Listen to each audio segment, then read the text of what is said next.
लोकसेवक जर अशा पद्धतीने संस्थांकडून बक्षीस घेत असतील तर जनतेच्या प्रशासनावरच्या विश्वासाला तडा जातो. सहाय्यक धर्मदाय आयुक्त यांची तक्रार करणारे यशवंत मानकर यांची प्रतिक्रिया. गोंदियाच्या सहाय्यक धर्मदाय आयुक्त यांच्यावर निलंबनाची कारवाई करण्यात आली असून महाराष्ट्र शासनाच्या निधी व न्याय विभागाने ही कारवाई केली आहे. लकी ड्रॉ मध्ये 4 चाकी वाहन मिळवून महाराष्ट्र नागरी सेवा नियमाचा भंग केल्याचा ठपका ठेवत त्यांच्यावर ही कारवाई करण्यात आली असून याची तक्रार करणारे यशवंत मानकर यांनी लोकसेवक अशा पद्धतीने संस्थांकडून बक्षीस घेत असतील तर जनतेच्या प्रशासनावरच्या विश्वासाला तडा जातो अशी प्रतिक्रिया त्यांनी बोलताना व्यक्त केली आहे. प्रशासन आणि राज्य शासनाचे लोकसेवकांसाठी नियम, कायदे, शिस्त आणि कारभार या संदर्भात नियमावली आहे.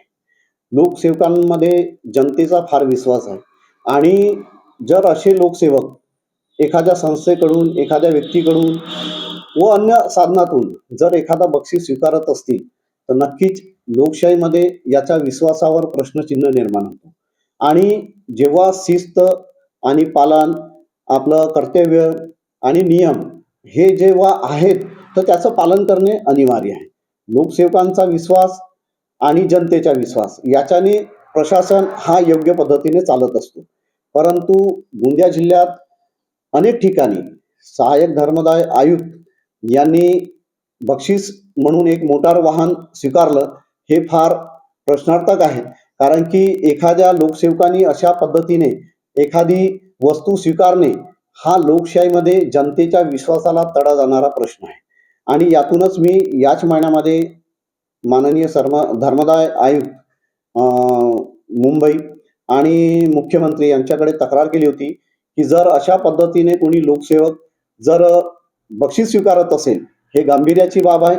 जनतेच्या विश्वासाला तडा जात आहे. प्रशासनातील विश्वास हा कुठंतरी खाली जात आहे. याच्यावर कारवाई व्हावी.